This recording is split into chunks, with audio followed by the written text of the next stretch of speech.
Section C 3 marks के लिए देख रहे थे हम लोग। ट्रिग्नोमेट्री से पूछा गया, ठीक है, ट्रिग्नोमेट्री से पूछा गया है। साइन प्लस कॉस √3 है तो प्रूफ करिए कि 10 प्लस कॉट की वैल्यू 1 होगी, ठीक है, पहला पार्ट इसका। अब साइन प्लस कॉस है और 10 प्लस कॉट है, तो साइन अपॉन कॉस 10 और कॉस अपॉन साइन आपको कॉट। तो चलिए पहले मैं इसको क्या यूज कर सकता हूं, इसका स्क्वायर कर लीजिए both side. Sine plus cos equals to √3 है, स्क्वायरिंग कर लीजिए बोथ साइड। तो sine theta plus cos theta का होल स्क्वायर इक्वल्स टू √3 का स्क्वायर। आप इसको एक्सपेंड करोगे तो आपको मिलेगा sine square theta plus cos square theta 2 sine theta into cos theta equal में √3 का स्क्वायर 3, यही मिलना चाहिए आपको। मतलब इसके लिए 1 होती है, तो 1 plus 2 sine theta cos theta is 3। यहां चला गया 2 हो गया, तो sine theta into cos theta की वैल्यू आ गई 1। 1 कैसे आई आपको समझ आ गया होगा। ये 1 सामने गया तो 3 माइनस 1 2 और डिवाइड में फिर 2 चला गया तो 1। तो साइन इंटू कॉस के लिए 1 है, ये यहां से मुझे रिजल्ट मिला। अब मुझे आगे देखना है कि वो पूछ रहा था कि प्रूफ करोगे साइन प्लस 10 प्लस कॉट के लिए 1 है, तो मैंने निकालनी है वैल्यू 10 और कॉट की, 10 प्लस कॉट। तो भैया मैंने 10 को क्या लिख दिया, साइन बाई कॉस लिख दिया, बिल्कुल लिख दिया आपने साइन बाई कॉस, और कॉट को लिख दिया कॉस बाई साइन, बिल्कुल आपने लिख दिया। अब इसको करना है सिंप्लीफाई, यानी कि एलसीएम लेना है साइन इंटू कॉस। तो ये sine into sine sine square हो गया, कॉस इंटू कॉस आपका कॉस स्क्वायर हो गया, ठीक है, और इसके डिवाइड में होगा इन दोनों की मल्टीप्लाई, यानी कि साइन इंटू कॉस। अब आपको मालूम है कि sine square plus cos square तो 1 होता है, और यहां से भी देखिए कि साइन इंटू कॉस की जो वैल्यू है इस केस में 1, तो 1/1 कितना हो गया 1, जो कि आपका राइट हैंड साइड है RHS, ठीक है। आई होप कि यहां तक चीजें क्लियर होंगी, ये आपको समझ आ गया होगा, ठीक है। इस तरीके का ये सवाल था, ठीक है, 3 नंबर के लिए था, ठीक था, ज्यादा कोई मुश्किल नहीं था, 2 नंबर के लिए होना चाहिए था। चलिए अगला इसका बी वाला पार्ट भी देख लीजिए कि बी वाला पार्ट किस तरीके से होगा, ठीक है। इसको मैं हटा देता हूं यहां से। बी पार्ट देख लीजिए इसका। प्रूव दैट कि sine plus sec square plus cos square equals to ये। अब यहाँ भी स्क्वायर में है, यहाँ भी स्क्वायर में ही चाहिए, तो ज़्यादा इसमें हम नहीं छेड़ेंगे ज़्यादा। अच्छा यहाँ पे ध्यान से देखिए, साइन प्लस सेक को 1/cos लिख दो, लिख दिया, हाँ जी लिख दिया। और यहाँ भी कॉस तो कॉस ही है, और इसको 1/sin लिख दीजिए, लिख दिया आपने, हाँ जी लिख दिया, ठीक है। अब एक्सपेंड करते हैं, तो साइन इंटू कॉस प्लस 1 और अपॉन में कॉस ए, मतलब इसका भी स्क्वायर हो गया, इसका भी स्क्वायर हो गया, ये क्या दो है ना, प्लस साइन इंटू कॉस, यहां पर भी एलसीएम ले रहा हूं, साइन इंटू कॉस प्लस 1 का होल स्क्वायर, और इसके डिवाइड में है साइन स्क्वायर ए, ऐसा हो गया, ठीक है। अब आप दोनों वैल्यू सेम देख पा रहे हैं, कॉमन कर सकते हैं, कॉमन कर लीजिए। तो ये है साइन इंटू कॉस प्लस 1 का होल स्क्वायर, कॉमन किया तो इसकी जगह ऊपर बचेगा 1, नीचे बचेगा कॉस, नीचे है कॉस स्क्वायर ए, ऊपर इसके प्लेस पे आएगा 1, नीचे है साइन स्क्वायर, ठीक है। ये वाली वैल्यू एज इट इज रहेगी, क्योंकि मुझे स्क्वायर को एक्सपेंड नहीं करना, कि मुझे राइट हैंड साइड में क्या चाहिए, स्क्वायर ही चाहिए। तो अब अगर आप इसको एलसीएम करेंगे तो ये आपका साइन स्क्वायर हो गया, cos square into 1 cos square हो गया, और इसके अपॉन में इन दोनों की मल्टीप्लाई क्या हो जाएगा, कॉस स्क्वायर ए इंटू साइन स्क्वायर ए।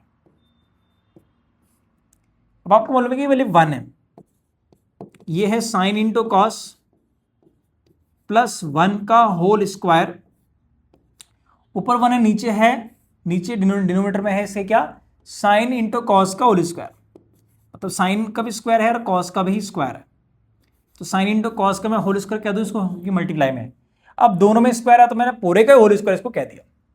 तो मैंने इसको क्या कह दिया, मैंने कह दिया कि भैया ये आप इसको साइन कॉस के डिवाइड में लेके आ जाओ इसको, साइन कॉस को, साइन कॉस को, और प्लस 1 के डिवाइड में भी ले आओ साइन इंटू कॉस को, साइन इंटू कॉस, और इसका क्या है होल स्क्वायर।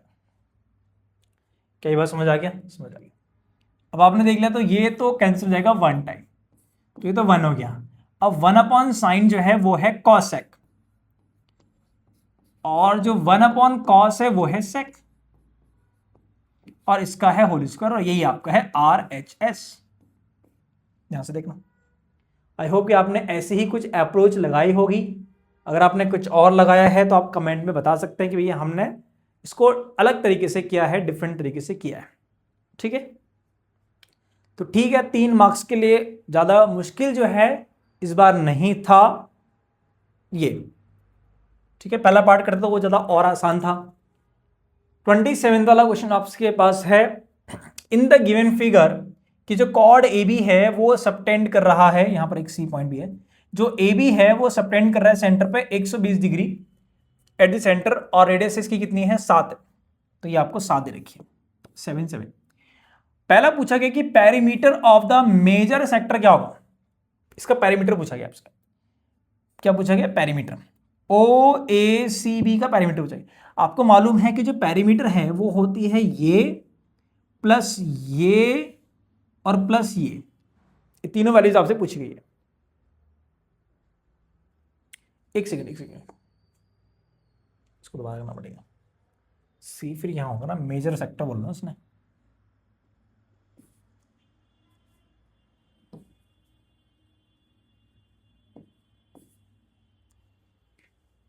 क्वेश्चन नंबर 20,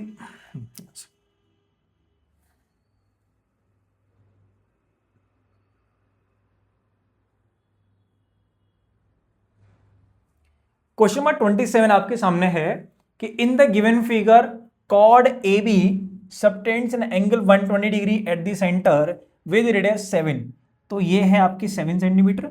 अच्छा, पहला पूछा गया perimeter of the major sector O A C B, O A C B, ये जो मेजर सेक्टर है ये आपसे पूछा गया है, इसका एरिया कितना, पेरीमीटर कितना होगा। अब आपको मालूम है कि पेरीमीटर के लिए क्या होना चाहिए भाई, पेरीमीटर के लिए ये प्लस ये 3 चीज चाहिए, तो ये तो 7 है, ये 7 है, इसकी कोई दिक्कत नहीं है, लेकिन आपको निकालना होगा ये, तो ये है मेजर आर्क। ठीक है, तो मैं यहां से अगर पहले पार्ट की बात करूंगा तो मुझे चाहिए होगी पहले length of major arc, length of major arc चाहिए होगी अगर मुझे पेरीमीटर चाहिए तो, मेजर आर्क। ठीक है, ए बी, तो आपको मालूम है कि फॉर्मूला है थीटा अपॉन 360 इंटू 2πr। ठीक है, थीटा क्या है इसके, इसमें ध्यान दीजिए, आपको 120 तो अंदर का दे रखा, तो पीछे का कितना हो जाएगा 360 माइनस 120। ठीक है, तो 360 में से अगर आप 120 को लेस कर दोगे तो 240 आपको मिल रहा होगा, 240। ठीक है, हाँ, तो 240 रख दीजिए, 240 divided by 360 into 2πr, are के लिए कितनी है 7। ठीक है, अगर मैं पाई के टर्म में, चलो पाई के टर्म में आंसर निकालूंगा। ठीक है, ये 0 आपका कैंसिल हो गया, 6 इंटू 4 और 6 इंटू 6, यानी ये आपका फिर 2 और ये आपका 3।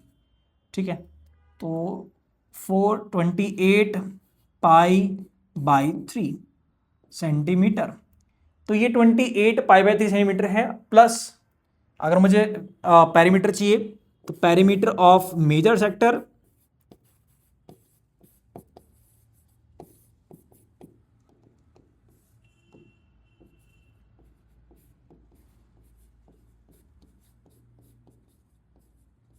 इज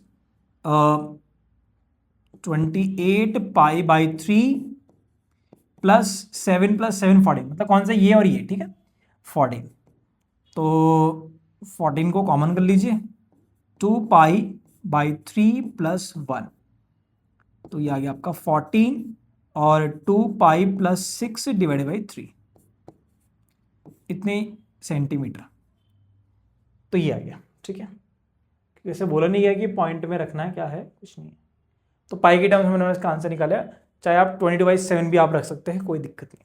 ठीक है, उसके बाद second part, area of the shaded region, area of the shaded region if area of triangle O A B दे रखा है 21.2। तो ये वाला जो एरिया अगर आपको कैलकुलेट करना है,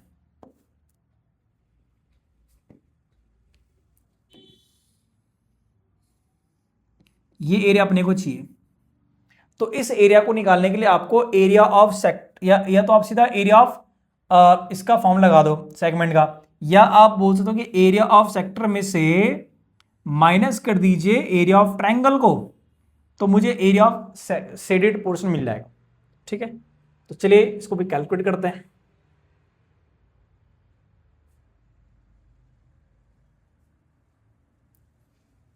तो area of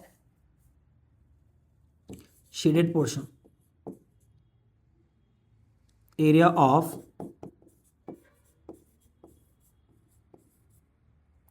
shaded portion is area of sector minus area of triangle OAB। ठीक है जी, ये चीज अब आप कर दो इसको माइनस, या पहले फॉर्मूला लगाना पड़ेगा आपको, theta by 360 into pi R square minus area of, ये दे रखा है 21.2, ये दे रखा ऑलरेडी, तो इसको कैलकुलेट करने की जरूरत नहीं है। थीटा की जो वैल्यू है वो है 120 डिवाइडेड बाई 360 पाई 22/7 रख लीजिए। रेडियस कितनी है, रेडियस आपकी 7। ठीक है,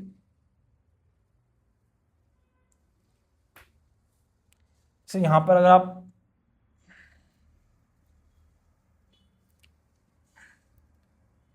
पाई किलो रख भी सकते हो, कोई दिक्कत नहीं है, 20/7। चलो, तो यहां तो 7 से 7 कट हो गया, एक और 7 भी है, 21.2।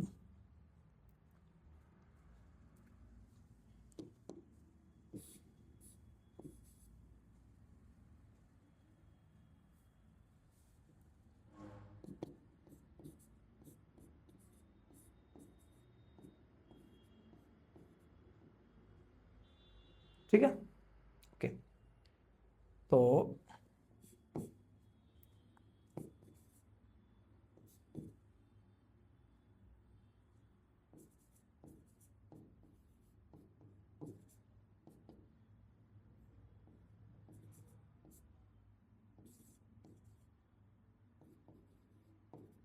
अप्रोक्स 30.13 ये वैल्यू आ रही, अप्रोक्स 30.13 वैल्यू आपको मिल जाएगी। ठीक है, यहां पर आप पाई के लिए भी रख सकते हो, आपने रखा होगा अगर, तो पाई के लिए भी आप रख सकते हो, वो भी आपको मिल जाएगा। तो बढ़ते आगे 28 क्वेश्चन पे, और 28 क्वेश्चन आपके सामने लिखा हुआ है कि प्रूव दैट की √5 इज एन इरेशनल नंबर। बहुत सारे बच्चों ने इसकी अच्छी खासी प्रैक्टिस कर रखी होगी, क्योंकि आपको मालूम है कि ये क्वेश्चन आपका आता ही आता है। तो ठीक है, थोड़ा सा थ्योरेटिकल है, मेथड ऑफ कॉन्ट्रडिक्शन हम यहाँ पे यूज करते हैं। ठीक है, जैसे कि आपको मालूम है, तो ये मैं यहाँ पे करने की जरूरत नहीं है, आपने बहुत बार किया होगा। अगले सवाल की तरफ हम बढ़ जाते हैं।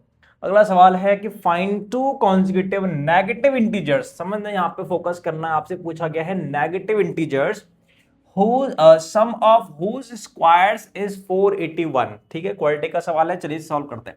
लेट करना चाहिए आपको, क्या करना चाहिए कि जो कॉन्जिक्यूटिव इंटीजर्स है, नेगेटिव इंटीजर्स, वो आप लेट करते हैं। लेट द कॉन्जिक्यूटिव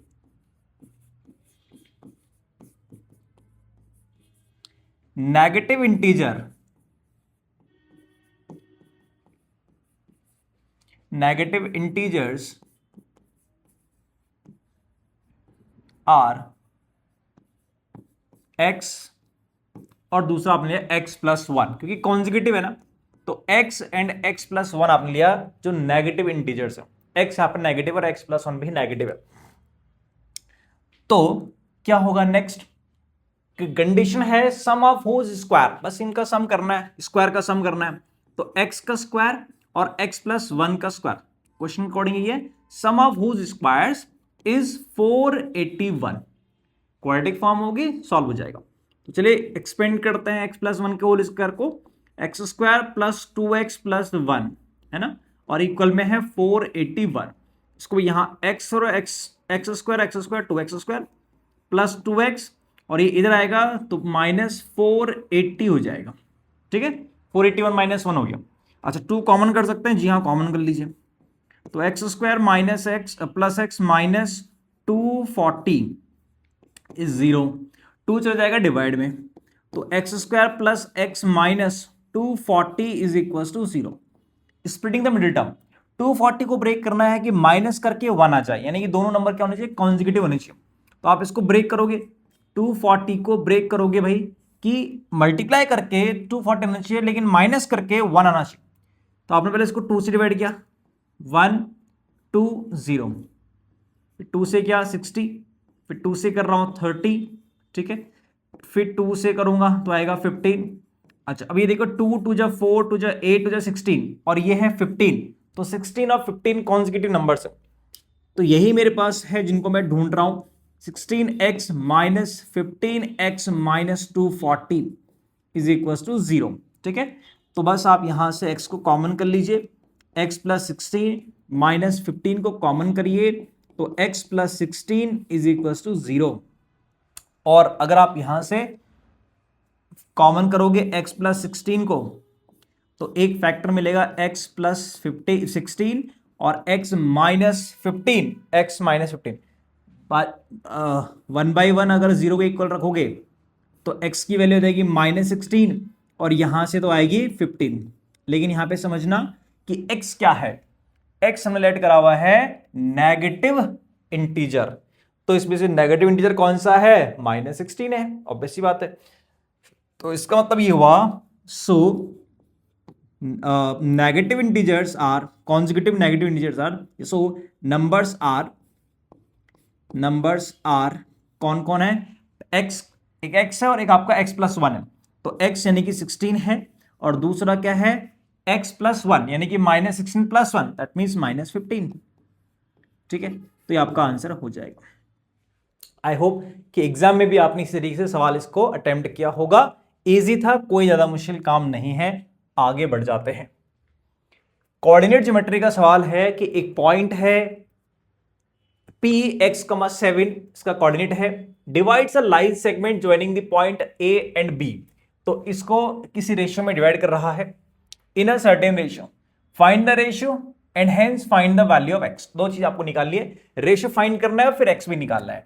तो रेशियो कैसे फाइंड करेंगे, थोड़ा सा अगर मैं इसका रफ डायग्राम बनाऊंगा तो देखो मैं देखूंगा कि मेरे पास दो पॉइंट्स गिवन है, एक है A माइनस 5,4 और दूसरा पॉइंट है B जो कि है 7,9, ये मुझे यहां पर दे रखा है। इन दोनों को ज्वाइन करेंगे तो एक लाइन सेगमेंट मिलेगा, इसके बीच में कहीं कोई पॉइंट है P, कहीं पर भी हो सकता है P, जिसका कोऑर्डिनेट है x, 7। ठीक है, ये जो P है इस AB को किसी रेशियो में डिवाइड कर रहा है, तो सपोज करिए कि वो M1 रेशियो M2 में डिवाइड कर रहा है, इसमें डिवाइड कर रहा है M1 रेशियो M2 में डिवाइड कर रहा है। तो कह रहा है कि इसका रेशियो क्या होगा, रेशियो निकालने के लिए इस M1 रेशियो M2 को निकालने के लिए इसको मैं लेट कर लेता हूं, let the ratio be M1 ratio M2। ठीक है जी, M1 रेशियो M2 मान लेते हैं। अच्छा उसके बाद जो P पॉइंट है उसका कौन सी वैल्यू है, कौन सा कोऑर्डिनेट अपने को मालूम है, ये है 7 यानी कि y, ऑर्डिनेट अपने को मालूम है, तो मैं सेक्शन फॉर्मूला y वाला ही यूज करूंगा। तो यूजिंग सेक्शन फॉर्मूला,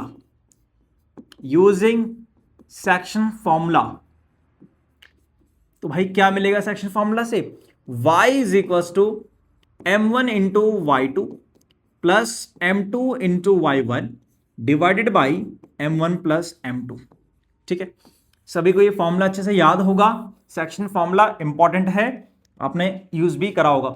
y की वैल्यू कितनी है 7 is equal to M1 into Y2 देखा जाए तो ये वाली जो वैल्यू है वो है x1 y1, ये आपका y1 है, और ये है x2 y2, तो y2 के लिए कितनी है 9 प्लस M2 इंटू y1 और y1 के लिए कितनी है 4, और इसके डिवाइड में जो वैल्यू है वो है M1 प्लस M2। तो भैया कर दीजिए मल्टीप्लाई, m1 प्लस m2 की इंटू 1 से होगी, 7 से होगी, तो 7m1 प्लस 7m2 की वैल्यू है 9m1 प्लस 4m2। ठीक है, अब इसको यहां कर दीजिए तो आपको वैल्यू मिल जाएगी यहां से।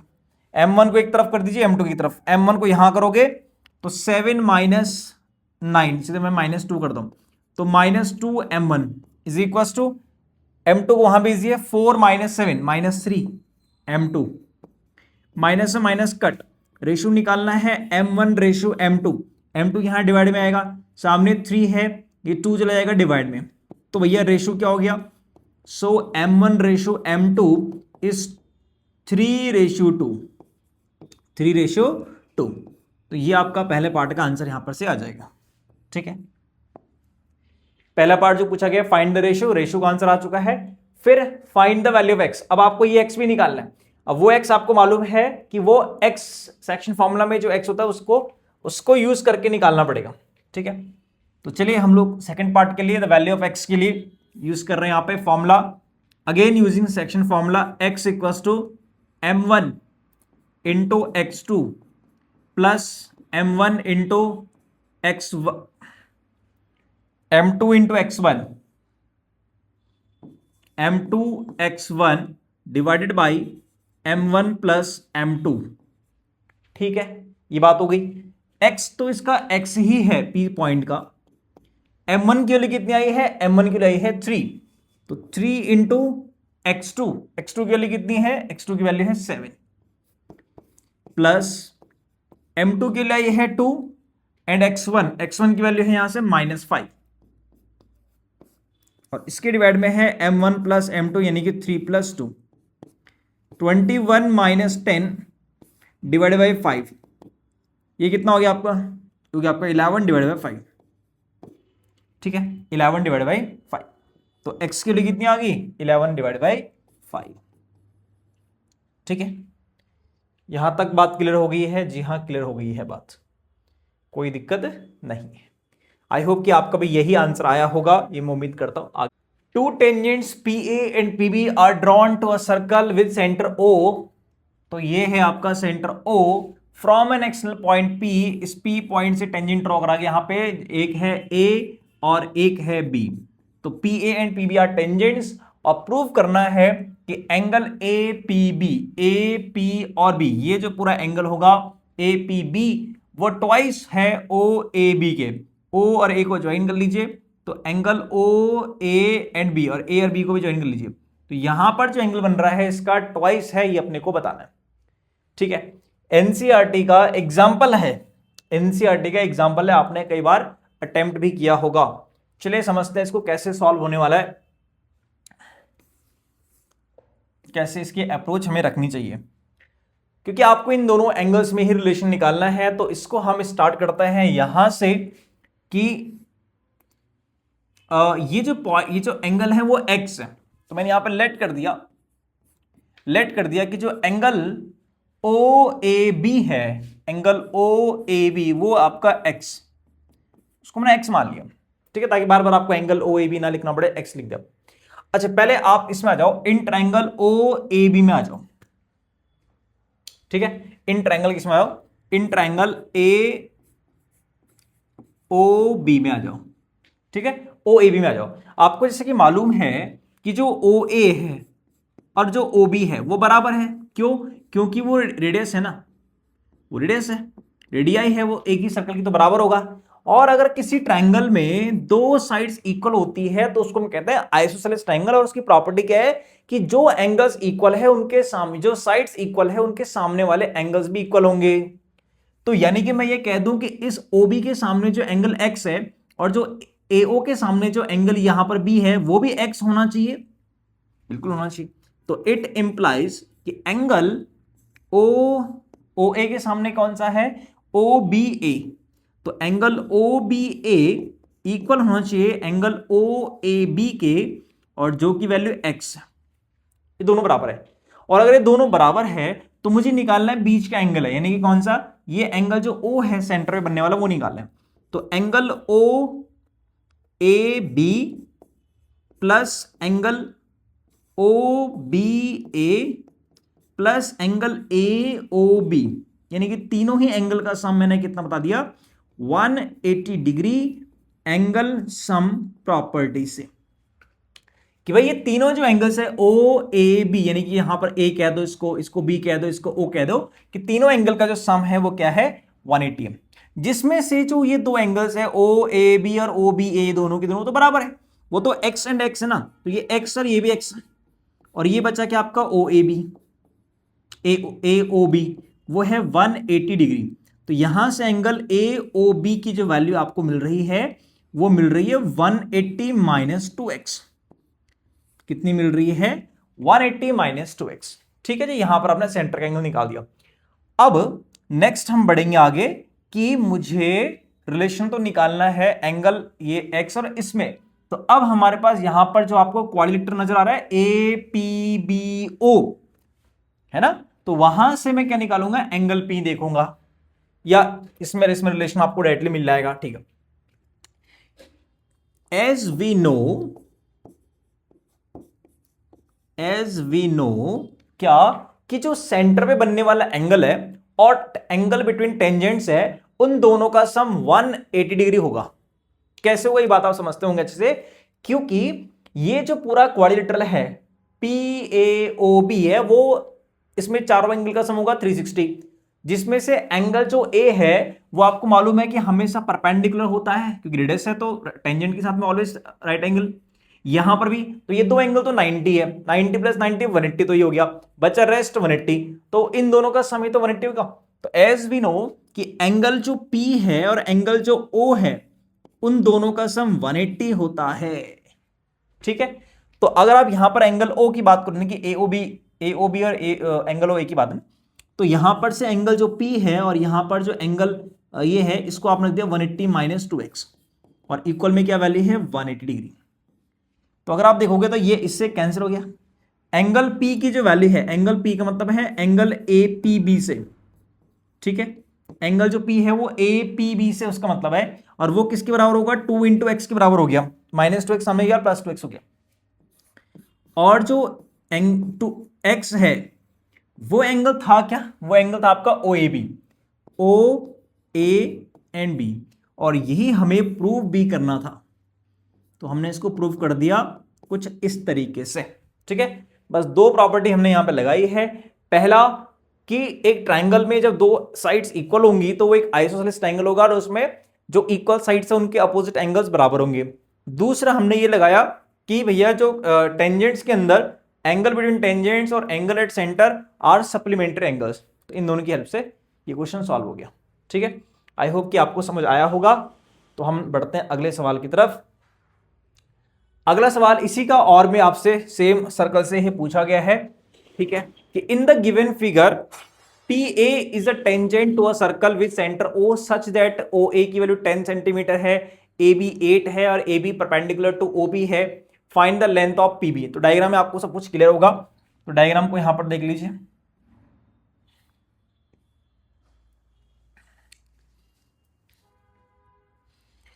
क्या क्या दे रखा है, O से लेकर के A तक का ये जो लेंथ है ये दे रखा है 10 सेंटीमीटर। ठीक है, ये आपको 10 दे रखा है। ठीक है, दिख रहा है, क्या दिख रहा होगा, अच्छा, और A से A भी दे रखा है 8, तो भैया ये लेंथ जो है वो 8 हो गई। ठीक है, और आपको बोला गया कि ये आपका राइट एंगल यहां पर है। ठीक है, निकालना PB है, P से लेकर के B तक का डिस्टेंस निकालना है। सबसे पहले तो आपके पास जो गिवन है उसकी मदद से आप क्या निकाल सकते हो, तो आप देख रहे हो कि इन ट्रायंगल OAB के अंदर, तो इन ट्रायंगल OAB, तो जरा इस ट्रायंगल OAB में देख लीजिए कि ये जो OA है वो हाइपोटेन्यूज है, तो OA का स्क्वायर इक्वल होगा AB का स्क्वायर और प्लस होगा BO का स्क्वायर। ठीक है, तो AO इसके लिए है 10 का स्क्वायर, AB है 8 का स्क्वायर, और यहां से आपने निकाल दिया BO, तो 100 माइनस 8 का square 64 is equal to BO का स्क्वायर, ये होगा आपका 36, और जो कि होगा BO का स्क्वायर, तो BO की वैल्यू होगी 6। ठीक है जी, अगर सेंटीमीटर में देख रहे हो तो BO की जो वैल्यू है वो कितनी है, वो है 6 सेंटीमीटर, तो पी ओ आपका 6 हो गया यहां से यहां तक। बट मुझे निकालना पी बी है, ध्यान से देखना, मुझे पी बी निकालना है, तो मैं यहां पर ये देख रहा हूं कि ये भी एक राइट एंगल ट्रायंगल यहां पे बना हुआ है, एक राइट एंगल ट्रायंगल आपका ये भी है, और एक राइट एंगल ट्रायंगल जो है वो ये आपका बड़ा वाला भी है, ठीक है। अब क्योंकि इन दोनों ही केसेस में मुझे क्या नहीं पता, मुझे पी बी निकालना, मुझे पी ए नहीं पता, यहां पे मुझे यहां पर ये पी ए नहीं मालूम है, मुझे निकालना ये पी बी है। लेकिन जो दो दो ट्रायंगल्स बन रहे हैं उसमें ये और ये दोनों अननोन है, और इस बड़े वाले में भी अगर आप देखोगे यहाँ पे 90 होता है, इसमें ये अननोन है ये अननोन है, तो हम पी ए को देख पा रहे हैं कि दोनों में आ रहा है, तो उसकी मदद से हम पी बी निकाल पाएंगे, मतलब दोनों ही इक्वेशन में दोनों ही अननोन है। चलिए समझिए, तो अब हम बढ़ते हैं इसको आगे। तो पहले मैं आता हूं एक ट्राइंगल पे, कौन से ट्राइंगल पे, तो मैं मेंशन कर देता हूं इन ट्राइंगल पी बी ए के अंदर, पी बी ए में आता हूं मैं।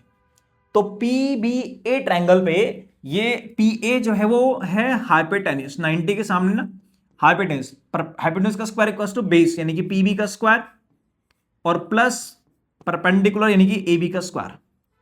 अब इसमें से देखा जाए तो मुझे पी ए तो नहीं मालूम, पी बी ये नहीं मालूम, ये तो मुझे फाइंड ही करना है, सवाल में ही है। और ए बी हमको मालूम था कि ए बी हमारे पास कितना है 8 है, तो मैंने यहां पर रख दिया 8 का स्क्वायर। तो पी ए की वैल्यू, पी ए की जो वैल्यू है वो आ गई in terms of P B ये, ठीक है जी। तो इसको हम यहीं पर अभी स्टॉप करते हैं, इसको यहीं पर हम रोकते हैं और हम बढ़ते हैं फिर नेक्स्ट ट्राइंगल पे। तो अगला जो ट्राइंगल है वो ये बड़ा वाला ट्राइंगल रहने वाला है, ये भी तो राइट एंगल ट्राइंगल है ना, यहाँ पे एंगल है 90 डिग्री होगा। तो इन ट्राइंगल पी ए ओ में आ जाओ, पी ए ओ के अंदर आ जाओ, जिसमें आपको मिलेगा जो पी ओ है वो होगा हाइपोटेन्यूस, पी ओ का स्क्वायर 90 के सामने है, perpendicular that means P A का स्क्वायर और प्लस ए ओ का स्क्वायर। क्या ये बात आपको समझ आई? बिल्कुल समझ आई। अच्छा, पी ओ क्या है? पी ओ दो चीज से मिलकर बन रहा है, P B plus B O, क्योंकि बी ओ हम ऑलरेडी निकाल चुके हैं जो कि 6 है, पी बी अपने को नहीं मालूम, तो मैंने लिख दिया इसको पी बी प्लस 6 का होल स्क्वायर, है ना, बी ओ हम ऑलरेडी निकाल चुके हैं, इक्वल्स टू पी ए का स्क्वायर। अब देखो जो पी ए का स्क्वायर ना उसकी जगह आप ये वैल्यू पुट कर दो, पी बी का स्क्वायर प्लस 64, समझ रहे हैं आप बात को, और प्लस एओ का स्क्वायर है। अब एओ की वैल्यू कितनी है? एओ की वैल्यू ऑलरेडी यहां पर देखा था, एओ की वैल्यू 10 दे रखा था, तो 10 है, तो 10 का कर दिया आपने स्क्वायर। इसको एक्सपेंड करोगे तो पीबी का स्क्वायर प्लस 36, 6 टू 12 पीबी मिलेगा आपको, इसके इक्वल में मिलेगा आपको पीबी का स्क्वायर प्लस 64 ये आपका, और प्लस 100 164। अब यहां से आपने देखा कि पीबी का स्क्वायर तो कैंसिल हो गया, बच गया है एक पीबी, तो वहां से पीबी के लिए हमको इजीली मिल जाएगी। तो ये 12 पीबी यहां है, सामने है 164, उसमें से माइनस कर दीजिए यहां का जो 36 है, इधर का जो 36 है वो, तो ये आपको हो जाएगा 8, ठीक है, हाँ, और ये हो जाएगा आपका 5, ये आपका 2, और ये आपका 128 हो गया, और डिवाइडेड बाय कितना हो गया आपका 12 पीबी है। तो पीबी की जो वैल्यू है वो आ गई हमारे पास, पीबी इज 128 डिवाइडेड बाई 12, ठीक है। अब ये पूरी तरह से तो नहीं कैंसिल हो रहा है, जितना भी हो रहा है कर देते हैं, 4 से करते हैं 3 टाइम्स, और 4 से करते हैं 3 2 जा, दैट मीन्स तो पीबी की वैल्यू है वो है 32/3 सेंटीमीटर, ठीक है, पीबी की वैल्यू जाएगी यहां से। आई होप कि आप लोगों का भी आंसर यही आया होगा, ये मैं उम्मीद कर रहा हूं, और यही अप्रोच आपने लगाई होगी, ठीक है। बिल्कुल एनसीईआरटी से तो बिल्कुल भी क्वेश्चन नहीं, हाँ इसका जो ये वाला पार्ट है बिल्कुल डायरेक्टली एनसीईआरटी से ही उठाया हुआ है, लेकिन अगला ये वाला तो बिल्कुल अलग था। चलिए सेक्शन डी यानी कि 5 मार्क्स के लिए हम लोग आगे बढ़ जाते हैं। 5 मार्क्स के लिए क्या है, 4 क्वेश्चन आपके सामने होंगे। The medians of the following data is 137, ठीक है, और हमको एक्स और वाई के लिए फाइंड करनी है, यहां पर जो दे रखा है, ठीक है, और इनका फ्रीक्वेंसी का सम कितना 64 है। तो दो इक्वेशन बनेगी यहां, ये एनसीईआरटी से डायरेक्टली तो नहीं है, लेकिन एनसीईआरटी से कॉपी जरूर है, यानी कि एग्जैक्ट क्वेश्चन नहीं है लेकिन डिजिट चेंज है ना, लेकिन ऐसा क्वेश्चन आपने बहुत बार किया भी होगा। तो चलिए ठीक है, देखते हैं इसको, समझते हैं कि किस तरीके से ये होने वाला है। थोड़ा मेरे को स्पेस चाहिए इसके लिए। तो सबसे पहले अगर आपको पहली इक्वेशन जो बनेगी कि इन सबका जो सम है वो कितना होगा, तो आप इनका सम कर लीजिए। यानी कि हमें गिवन क्वेश्चन है, क्वेश्चन के अंदर मुझे गिवन था कि इन सब का फ्रीक्वेंसी का जो सम है वो है 68। ठीक है, सवाल के अंदर गिवन है और हम भी तो सम करेंगे ना इनका, हम भी सम करेंगे। तो हम देखते हैं 4 + 5 आपका 9, 9 + 20 29, 29 + 14, 29 + 14 कर लीजिए तो आपको मिलेगा कितना, आपका 43 मिलेगा। 43 + 4 कर लीजिए तो हमको मिलता है 47। ठीक है, यहां तक बात क्लियर होगी, 47। ठीक है,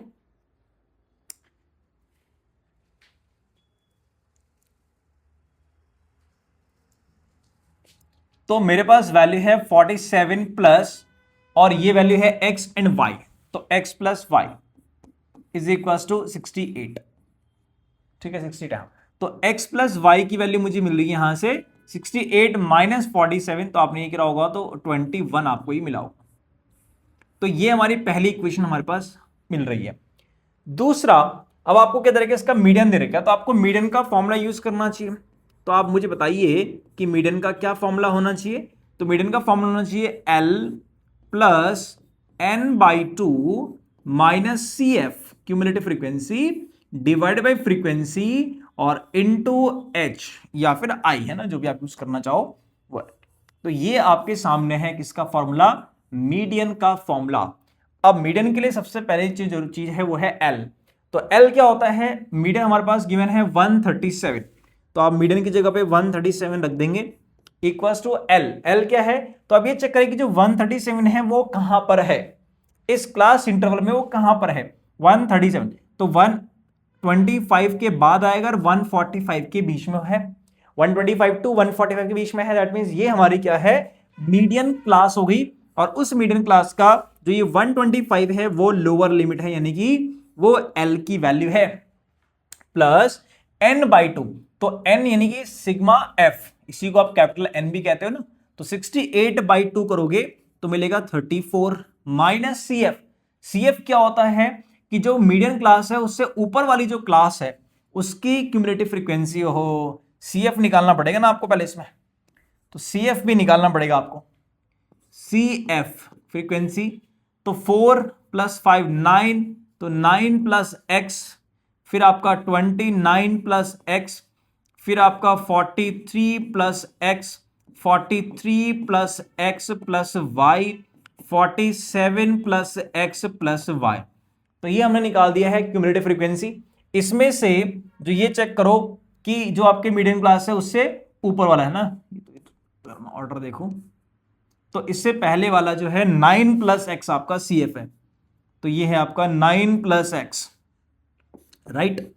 तो 9 + x CF की वैल्यू है, डिवाइड में कितना फ्रीक्वेंसी, फ्रीक्वेंसी तो किसकी ली जाएगी, मीडियम क्लास की फ्रीक्वेंसी ली जाएगी 20 है, और इनटू है h क्या है, इनके बीच का डिफरेंस। तो कितने का डिफरेंस आपके पास यहाँ पे डिफरेंस है 20 का, 20 का डिफरेंस, तो आपने 20 कर दिया। 20 से यहाँ 20 इजीली कट भी हो गया।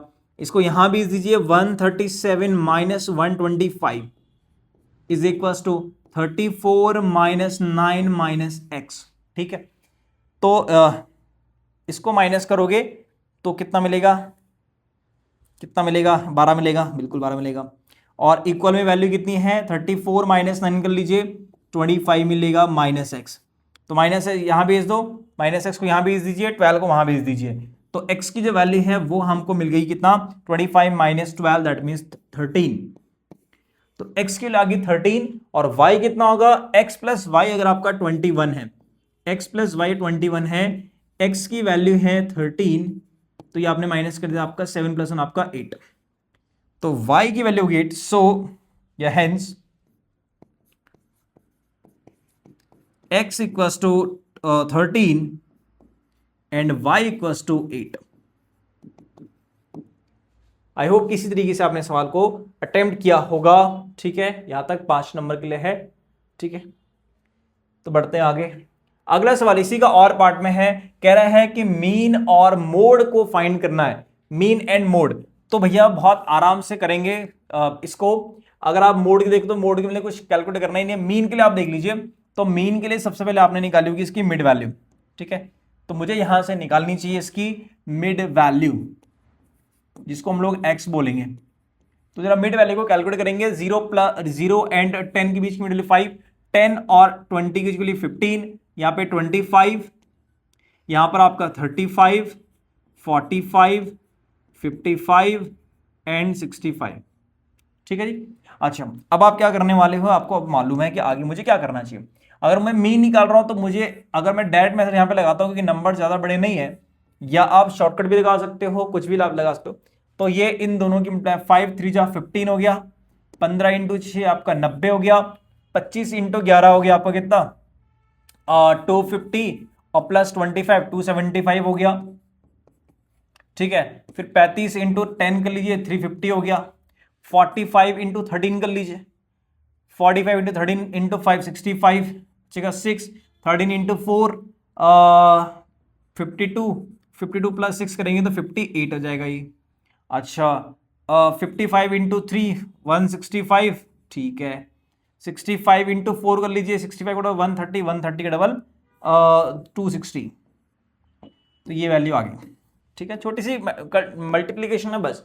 अब इसको जस्ट ऐड कर लीजिए, सिग्मा एफ एक्स, इन सबको ऐड कर लेंगे तो 5 5 5 5 20 हो गया, ये आपका 2 हो गया, 2 plus 1 2 plus 1 3, 3 plus 12, 12 plus 7 19, 19 plus 5 24, 24 plus 8 32, 32 plus 6 38, 38 plus 6 38 plus 6 44, तो 44 4, 4 प्लस 2 6, 7 8 9 10 11 12, 12 और 5 आपका 17, तो वैसा ये वैल्यू आएगी 1740।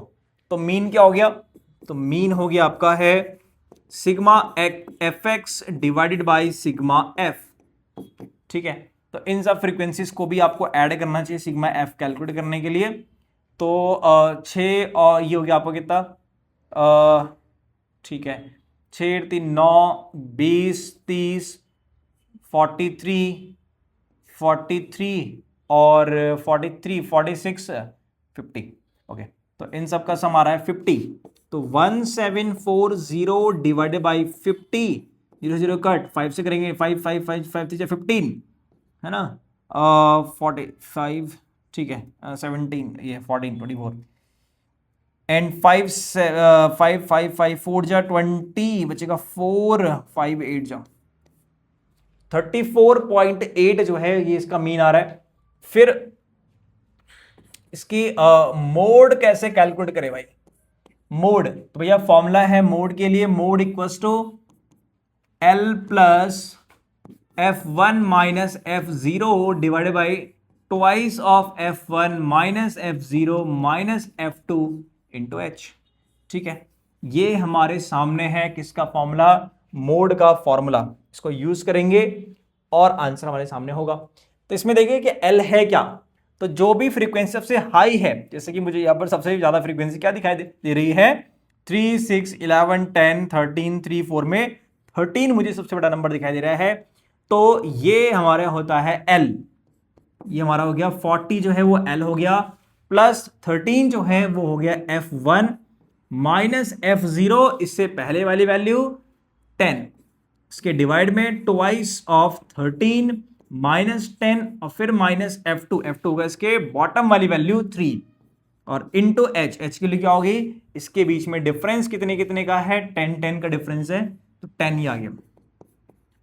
40 प्लस ये हो गया 3, ऊपर 10 भी है साथ में, और यहां पर हो गया माइनस 13 ये हो गया, और ये भी 13 आपका हो गया। ठीक है, ये आपका 26 हो गया, 26 माइनस 13 13, तो हो गया 40 प्लस 30 डिवाइडेड बाई 13, तो ये आपका 40 प्लस, अगर आप इसको निकालोगे डेसिमल में तो 13 इंटू 3 2 टाइम्स करना पड़ेगा, 2 पॉइंट चलो 2 पॉइंट इसमें निकालो, ठीक है 26, फिर आपका बचेगा कितना 4 40 40 40 43 टाइम्स, तो अप्रोक्सीमेटली ये है 42.3, अप्रोक्सीमेटली इट इज 42.3। ठीक है, फ्रैक्शन में छोड़ना तो फ्रैक्शन में रख सकते हैं, अदरवाइज आप पॉइंट में भी रख सकते हैं।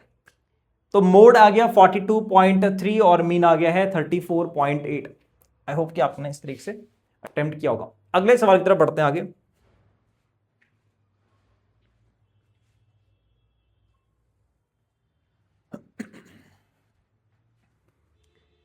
क्वेश्चन नंबर 33 आपके सामने है। ज्योमेट्री का सवाल आ गया, सिमिलरिटी का सवाल आ गया कि in triangle ABC AD is median. आपको ये एडी दिख रहा होगा, ये मीडियन है। और मीडियन क्या करता है, ये सभी को मालूम है कि सामने वाली साइड को बाइसेक्ट करता है। दैट मीन्स एडी और डीई का रेशियो इक्वल होगा, यानी कि 1:1 होगा। और ये जो x यहां पर AD पर एक पॉइंट दे रखा है सच दैट कि AD AX upon XD is 2:3। तो अब ये समझिए कि अगर ये 2 है, AX अपॉन XD ये दे रखा है 2:3, यानी कि ये 2 है और ये आपका 3 है। ठीक है। अच्छा, अब मुझे शो करना है कि BX की वैल्यू, ये जो BX और BX जो है वो 4 टाइम्स होगा किसके, XY को। इन दोनों में चाहिए मुझे एक छोटा सा कंस्ट्रक्शन आपको यहां पर करना चाहिए, क्योंकि जो इंफॉर्मेशन दे रखी है उसके हिसाब से तो हम यहाँ पे ये रेशियो नहीं निकाल पाएंगे। तो मैं एक छोटा सा यहां पर एक कंस्ट्रक्शन कर लेता हूं। कंस्ट्रक्शन क्या है कि मैं इस D से एक लाइन ड्रॉ करता हूं, और ये जो लाइन होगी वो इस BY के पैरेलल होगी और इस AC को किसी पॉइंट E पे कट कर रहा होगा। तो यानी कि हमें यहां पर एक ड्रॉ भी करना पड़ेगा, एक कंस्ट्रक्शन करना पड़ेगा। ठीक है, क्या ड्रॉ करना पड़ेगा कि DE ड्रॉ करना पड़ेगा, और जो DE है वो पैरेलल है किसके, BY के, जो लाइन है BY का। इतना होने के बाद अब देखो ध्यान से, तो पहले मैं आता हूं किस ट्रायंगल पे, इन ट्रायंगल। अगर आप इस AXY एंड ट्रायंगल ADE पे आते हैं। अगर आप इन दोनों ट्रायंगल्स को ध्यान से देखोगे तो आपको मालूम होगा कि ये सिमिलर है। जब भी एक बड़े ट्रायंगल के अंदर एक छोटा ट्रायंगल बन रहा है और वो लाइन इसके पैरेलल हो तो वो दोनों सिमिलर होते हैं। कैसे हुआ, देखिए एंगल जो ए है वो कॉमन है दोनों ही ट्रायंगल्स में। AXY ट्रायंगल, यहां पर जिसमें मार्क करके दिखाता हूं आपको,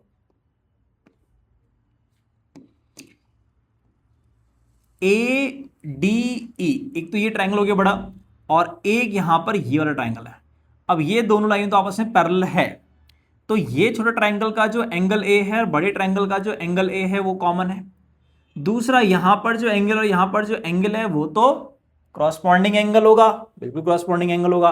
तो हो गया ए सिमिलरिटी, और उससे ये दोनों ट्रायंगल आपस में सिमिलर हो जाएंगे। तो मैं यहां पे सीधा लिख देता हूं, मैं यहां पे सीधा ही लिख रहा हूं क्या, कि triangle AXY is similar to the triangle ADE, और इसके आगे है AA सिमिलैरिटी से, AA क्राइटेरिया से या AA सिमिलैरिटी से ये सिमिलर हुआ है। अब सिमिलर जब हुआ है तो उसका यूज क्या है, यूज है कि जो AX अपॉन AD होगा वो इक्वल होगा ना किसके, XY अपॉन DE के। मैं सिर्फ अभी इतना पार्ट ले रहा हूं। अब आप बोलोगे AX अपॉन AD तो अपने को नहीं मालूम, हमको मालूम है AX अपॉन XD मालूम है कि वो 2:3 है। अगर बोलोगे AX रेशो AD कितना होगा तो आप बोलोगे 2:5, क्योंकि 2 और +3 5। तो आपने कहा ये 2:5 है, ये वैल्यू किसकी है, XY अपॉन DE की वैल्यू है ये। ठीक है, तो इसको आपने यहां पर रेशो इतना छपी छोड़ दिया। फिर आप आगे आप बढ़ते हैं आगे। आपने कहा कि यहां पर जो ये लाइन है वो इसके पैरेलल है, तो अब मैं इस ट्रायंगल पर आता हूं, CYB ट्रायंगल और CED ट्रायंगल पर देखो ध्यान से। फिर से मैं आपको हाईलाइट कर रहा हूं यहां पे कि ये जो है CYB ये ट्रायंगल है और CED ये ट्रायंगल है। अगेन इन दोनों ट्रायंगल्स में एंगल C कॉमन है, और यहां पर जो एंगल होगा एंगल D, और यहां पर जो एंगल B है वो दोनों भी आपस में इक्वल है बिकॉज ऑफ क्रॉसपॉन्डिंग एंगल। तो AA सिमिलरिटी यहां पे लग जाएगी। तो AA सिमिलरिटी लगने के बाद ये दोनों आपस में सिमिलर हो गए, और सिमिलर हो गए तो यहां पर भी कुछ चीजें मिलेगी। तो सिमिलरली, या चलो लिख देते similarly, triangle CED is similar to the triangle CYB के। और यहां से भी अगर आप देखोगे तो CD अपॉन CB वो इक्वल होगा ये जो DE है अपॉन BY होना चाहिए। अब आप बोलोगे इस रेशो तो CD और CB नहीं मालूम कि अपने को, CD और CV नहीं मालूम क्या? बिल्कुल है, क्योंकि देखो डी मिड पॉइंट है, यहां पर अगर आपका 1 यूनिट है तो ये भी 1 यूनिट है, तो रेशियो क्या होगा 1 और यहां हो गया पूरा 1 + 1 2, तो यानी कि 1 और रेशियो 2 ये वैल्यू है किसकी? DE/BY की। ठीक है, ये भी हमारे पास एक पॉइंट हो गया। अब इन दोनों को ध्यान से देखिए, इन दोनों में DE कॉमन है, जो DE है वो कॉमन है, तो यहां से मैं DE को एक वैल्यू, चलो यहां पे DE की मैं फाइंड कर लेता हूं यहां से और उसको फिर यहां पर पुट कर देता हूं। तो DE की जो वैल्यू है वो है BY/2, DE की वैल्यू आ गई BE/2 और इसको मैं यहां पर पुट कर देता हूं, तो यहां से देखिए मुझे क्या मिलेगा? पुट DE = BY/2, ठीक है, कहां पे? In equation first, in equation first. तो यहां पर देखिए XY/DE है और DE की जगह पे आपको रखना है BY/2, तो डिवाइड वाला 2 ऊपर चल जाएगा, इक्वल्स टू कितनी वैल्यू है? 2/5, तो ये वैल्यू है 2/5, ये 2 से 2 कट हो जाना चाहिए, हाँ जी। XY/BY आ गया है कितना? ये आ गया है 1/5, लेकिन अपने को ये नहीं, अपने को निकालना है BX और XY का रेशियो निकालना है, ठीक है। अब मैं इसको जरा रेसिप्रोकल कर लेता हूं, BY को ऊपर कर लेता हूं, XY को नीचे कर देता हूं, सामने भी करना पड़ेगा, 5 को ऊपर और 1 को नीचे कर दिया। अब जो BY है उसको BX + XY लिखना पड़ेगा, BX + XY लिखना पड़ेगा, और XY ये सामने है 5। अब आपको इसको सेपरेट करना चाहिए, BX के अपॉन में XY, BX के अपॉन में XY, और यहां XY के अपॉन में XY, और ये आपका 5, ठीक है, ये कर दिया। अब आपने ये देख लिया कि यहां से जो BX XY कट हो गया 1 टाइम, 1 सामने चला गया और वो क्या हो गया? 5 - 1 4 हो गया, और अब ये जो BY है वो इक्वल में और XY चला गया मल्टीप्लाई 4 के साथ, तो 4XY, तो जाके आपको ये मिलेगा आंसर। तो भाई CBSE वालों, बच्चा कैसे इतना सोच पाएगा क्या? आप खुद समझो कि 5 नंबर के लिए सवाल है लेकिन इतना ज्यादा मुश्किल, ठीक है, तो बहुत ज्यादा नहीं है, लेकिन अगर आप फर्स्ट टाइम क्वेश्चन को कर रहे हो तो भैया बहुत मुश्किल लगेगा। एग्जाम में तो नहीं हो पाएगा अगर आपने इसकी प्रैक्टिस पहले नहीं करी हुई है तो, ठीक है।